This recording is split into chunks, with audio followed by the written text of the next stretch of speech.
Hi friends, सोचिए अगर आप किसी क्यूट से भालू के घर में चले गए बिना उससे पूछे तो क्या होगा। कुछ तो मजेदार होगा। चलिए जानते हैं, मेरे पास ऐसी एक कहानी है। एक छोटी लड़की थी जिसका नाम गोल्डीलॉक्स था। वह जंगल में घूम रही थी। घूमते घूमते उसे एक सुंदर कॉटेज दिखा।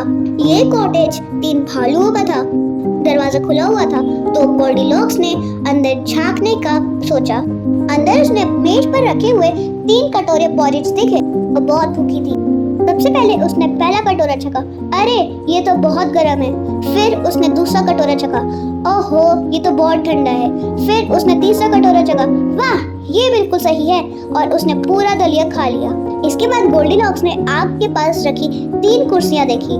पहली कुर्सी पर बैठी, ये तो बहुत बड़ी है। दूसरी कुर्सी पर बैठी, ये तो बहुत ऊंची है।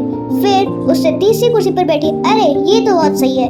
लेकिन अचानक कुर्सी से आवाज आई और कुर्सी टूट गई। गोल्डीलॉक्स धड़ाम से नीचे गिर गई।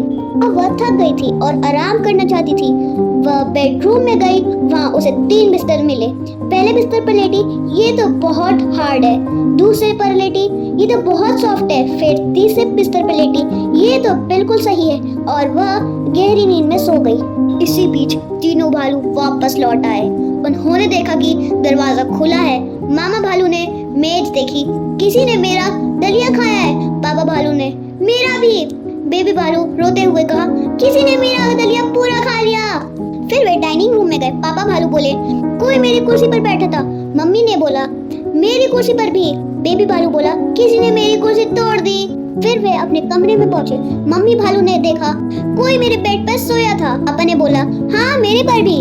बेबी भालू ने बोला, अरे कोई अभी भी मेरे बेड पर सो रहा है। गोल्डीलॉक्स की नींद खुली।